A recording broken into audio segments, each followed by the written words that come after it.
दोस्तों कैसे हैं आप सभी। आज फिर हम स्वागत करते हैं आपका हमारी वीडियो में।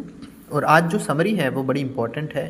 क्लास 10 की फर्स्ट फ्लाइट की how to tell wild animals की ये समरी है। इसके कवि का नाम है कैरोलाइन वेल्स। तो चलिए शुरू करते हैं समरी को।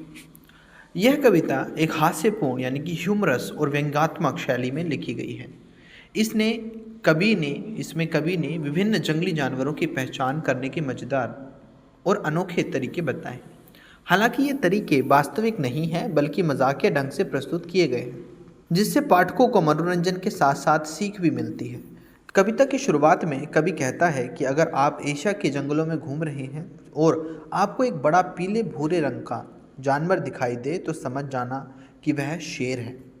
लेकिन पहचान का तरीका बड़ा मज़ेदार है। वह अगर जानवर आपको देखकर जोर से दहाड़े और आपको खा जाए तो निश्चित ही वह शेर है। यह बात हास्यपूर्ण है क्योंकि पहचान का तरीका बड़ा ही जानलेवा है। इसके बाद कवि बाघ के बारे में बताते हैं यानी कि टाइगर। वह कहता है कि अगर आप जंगल में घूम रहे हैं और कोई जानवर आपको पकड़कर खा जाता है और उसके शरीर पर काली धारियां यानी कि स्ट्राइप्स हैं तो वह बाघ है। यहाँ भी कवि ने मजाकिया ढंग से एक खतरनाक स्थिति को हल्के फुल्के तरीके से प्रस्तुत किया है। अगले भाग में कवि तेंदुआ यानी कि लेपर्ड का वर्णन करता है। वह कहता है कि अगर कोई जानवर आपको अचानक पकड़ ले और आपको बार बार काटे और आप उसे देखकर समझ न पाएं तो वह तेंदुआ है। चाहे आप कितना भी रोएं या चिल्लाएं वह आपको छोड़ेगा नहीं। यह भी एक व्यंग्यात्मक तरीका है जिसमें कवि ने खतरे को हास्य के रूप में दिखाया। इसके बाद कवि भालू यानी कि बियर के बारे में बताता है। वह कहता है कि अगर आप जंगल में हैं और आपको एक जानवर गले लगा ले यानी कि हग कर ले तो समझ जाना कि भालू है।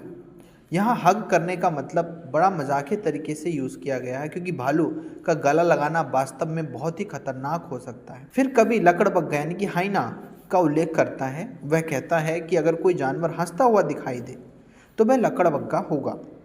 यह उसकी पहचान का एक खास लक्षण है क्योंकि लकड़बग्घा की आवाज़ हंसी जैसी लगती है। इसके विपरीत अगर कोई जानवर रोता हुआ दिखाई दे तो वह मगरमच्छ हो सकता है। यह क्रोकोडाइल टीयर्स यानी कि झूठे आंसू की कहावत पर आधारित है। अंत में कभी गिरगिट यानी कि कैमेलियन के बारे में बताता है। वह कहता है कि अगर आप किसी पेड़ पर कोई जानवर ढूंढ रहे हैं और आपको कुछ दिखाई नहीं दे रहा तो संभव है वह गिरगिट हो सकता है क्योंकि वह अपने रंग को बदलकर वातावरण में छिप जाता है। यह एकमात्र ऐसा उदाहरण है जो वास्तविकता के काफ़ी करीब है। कवि ने जंगली जानवरों की पहचान के लिए जो तरीके बताए हैं वे वास्तविक नहीं हैं बल्कि हास्य से भरपूर हैं। यहीं पर हमारी समरी ख़त्म होती है। दोस्तों समरी कैसी लगी ज़रूर बताना। इस समरी को 2-3 बार सुन सकते हैं ताकि सारे कैरेक्टर्स की जो मजाकिया तरह से प्रस्तुतिकरण है वो आपको अच्छे से समझ आ जाए। और आप हमें सपोर्ट भी कर सकते हैं ज़्यादा से ज़्यादा चैनल को सब्सक्राइब करके, लाइक करके और शेयर करके। आपके मार्क्स बहुत अच्छे आए, आप टॉप करें, इसी की कामना हम करते हैं। आप हमें सम्मान राशि भी भेज सकते हैं ऊपर दिए गए बारकोड पर। हमें बहुत ही ज़्यादा अच्छा लगेगा। हम मिलेंगे नेक्स्ट वीडियो में, तब तक के लिए गुड लक।